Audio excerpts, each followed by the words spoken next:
Yo guys, what's up and welcome back to another video here on Sandcamp's YouTube channel. Now, a bit of a different one today for you on New Year's Eve. If you haven't already seen it, which I'm sure you have if you're a Stoke fan or you're any sort of fan of the Championship football, Narcis Palak has been sacked by Stoke City just 3 months after taking charge of the Potters. A very short tenure at the football club, but now the search is on for a new manager, and in today's video I will be talking about all 7 possible options that I would go for if I was Johnny Walters. Now, I do want to put this out for purpose before the video begins. If you don't agree with me, put it in the comments. If you do agree with me, put it in the comments. And if you've got any sort of ideas of who you'd go for, put that in the comments as well. But look, this is just my opinion. I'm not the sporting director, so you don't have to worry about it if you don't agree with me. But yeah, let's get into this video. Okay, so the first manager of the 7 that I'm going to talk about is the man who is top of the tree, the favourite right now, and that is Mark Robins. According to John Percy at The Telegraph, he reckons he's already been interviewed, he's the clear front runner for the job, and he's expected to be the next Stoke manager, and I would not complain at that. He did a fantastic job at the Sky Blues Coventry for the 7 years he was there, a club that drastically needed stabilising, and he gave them that. He gave them some fantastic promotions, almost got them to the Premier League in the playoffs a couple of times, got them to the FA Cup semi-final where they almost beat Manchester United last season, and I think he adds a bit of a backbone to a football club that need it, and right now that is Stoke. I feel we're far too easy of a pushover to play against, and Mark Robins would certainly sort that out. So if he is the new manager, I would not be complaining.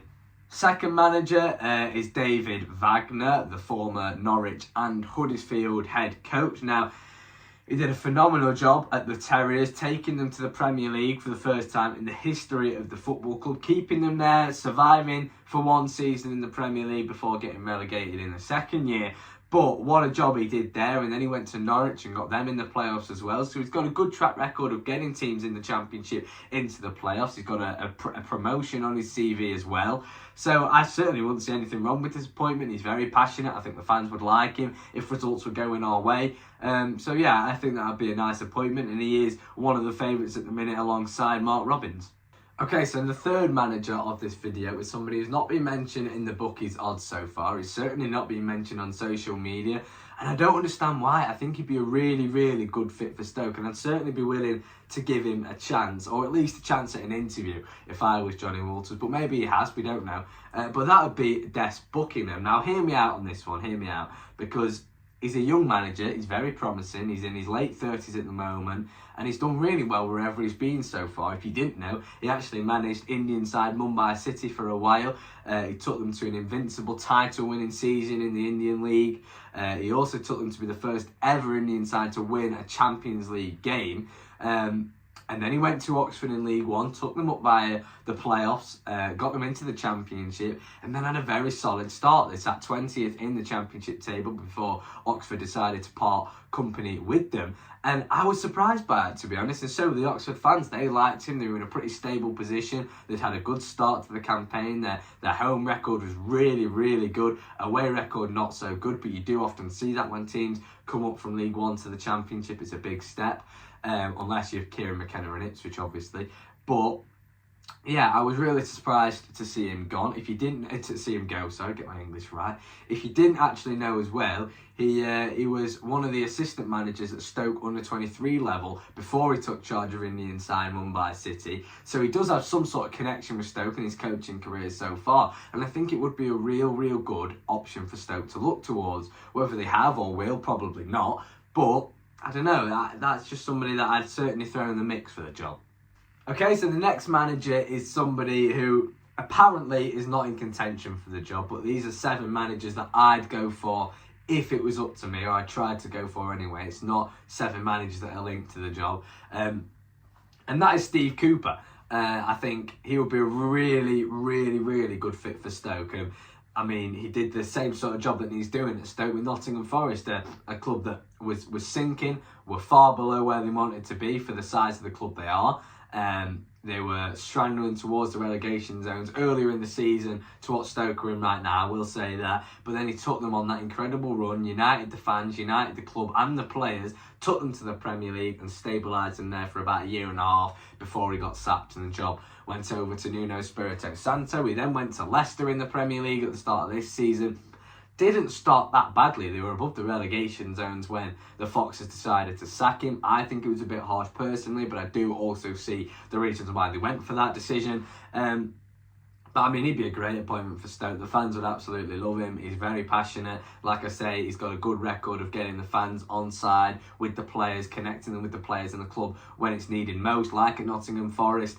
And yeah, he would be a fantastic appointment. Obviously, it seems we're not going to be going for him, or whether he wants to come to Stoke yet, probably not. I mean, it's a big step down.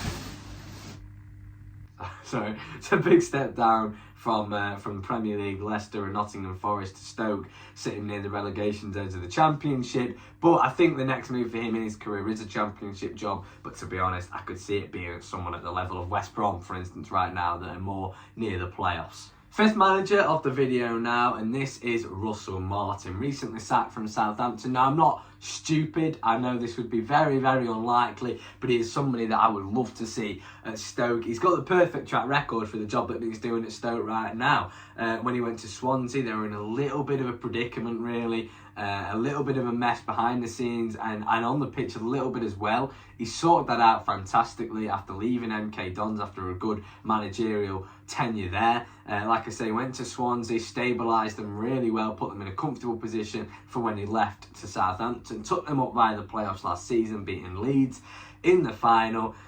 And look, he plays good football. He tried to play good football. It worked in the Championship with the calibre of players Southampton have got, with all due respect. I don't think it was going to work in the Premier League. It clearly wasn't when he got sacked. That sort of style of football of playing out from the back, building out from the back, possession football, waiting patiently for your chance when you're playing teams like Liverpool, Chelsea, Manchester City even. I know they're not in a good run right now, but even still, that football isn't going to work like it did against teams like Preston, North End, Millwall, you know, where you do have a lot more time on the ball and it is a lot easier to break those sort of teams down. All due respect, can I just say, to Preston and Millwall as well. And look, I also probably understand that he's not going to want to go into a job this quickly after getting sacked from Southampton. He's been going from job to job, no breaks, for many years now. He'll want a good break from football. He'll need that big break from football, and I don't think he'd be stepping into the role of Stoke City anytime soon. And yeah, I think he's a manager that probably belongs higher up the table right now than Stoke are. But yeah, he would be somebody that I'd at least call up and say, look, Russell, do you want it? And if he quickly puts the phone down, I'd be like, yeah, no, fair enough. Okay, into the second to last, the penultimate manager of the video. Now, this is one you'll have probably seen in the thumbnail, which made you think, hold on, I've got to click on this video to see what he's actually talking about. And look, this is one that's going to get a mixed reception in the comments, but it's just my idea, so don't get too annoyed by it. I'm not the sporting director. I'm 16 years old. I'm not the man making the decisions. But if I was, this would certainly be a route I'd be looking at, certainly. And that is Rob Edwards from Luton Town. Now, I'm not completely stupid. I know he wouldn't be coming to us right now. He's in his job at Luton Town.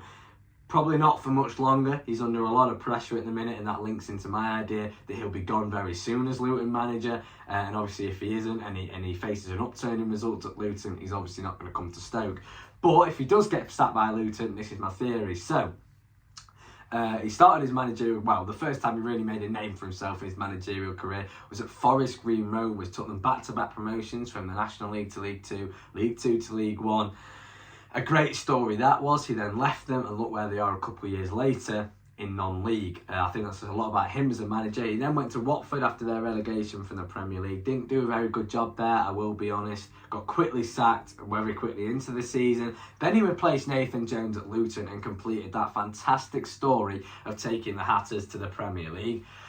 He then did a very good job of trying to keep them up there. I think if he had a bigger club, better players and more money behind him, with all due respect to Luton, I think he maybe would have kept them up. But he did a very good crack at it. And then they've come down to the Championship, and I think that's probably when he should have gone at the start of this season. I think that's when Luton needed fresh ideas, a fresh voice, and it's not gone to the way he'd have wanted it to this season. And as I say at the start of this little clip, he's under a lot of pressure at the minute, and I think he will be gone anytime soon, unless he can bring an upturn in results for the Hatters.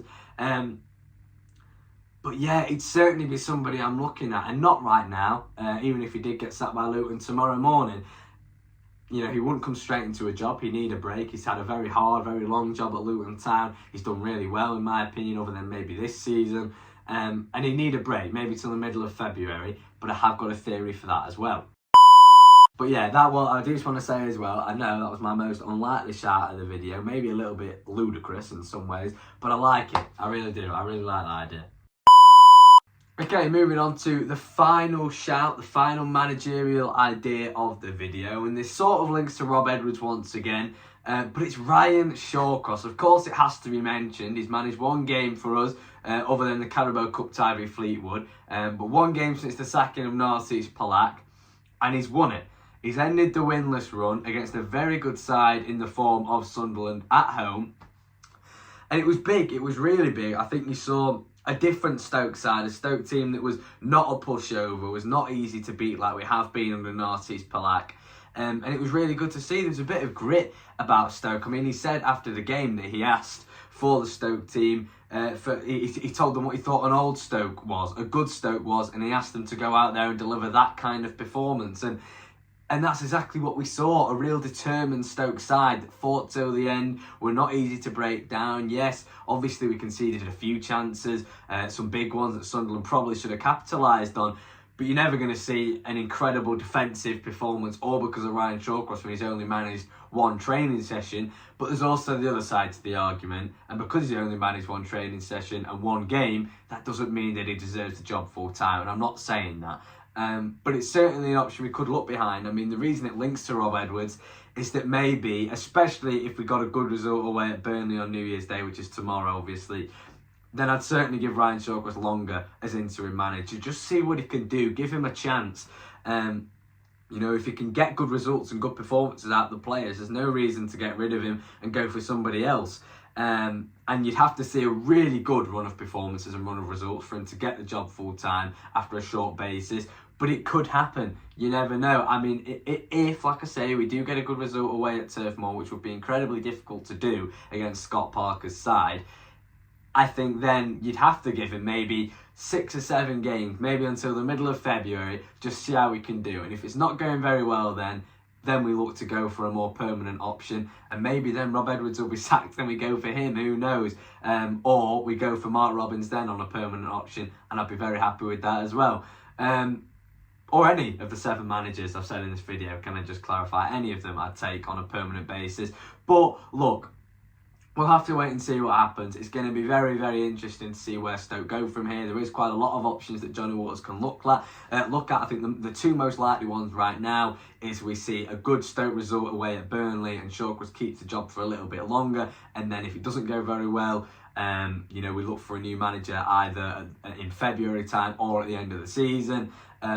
Or we go for somebody like Mark Robins now, and I think that'll be a really good appointment too. I think they're the most likely ones. The other 5 are just ideas from my point of view. But look, that is it for today's video. If you have enjoyed it, please do not forget to drop a like and subscribe. It all massively helps. That is SamCam done now for 2024. All I can say is I massively appreciate the support on the channel this season. I really do. I do not say it enough.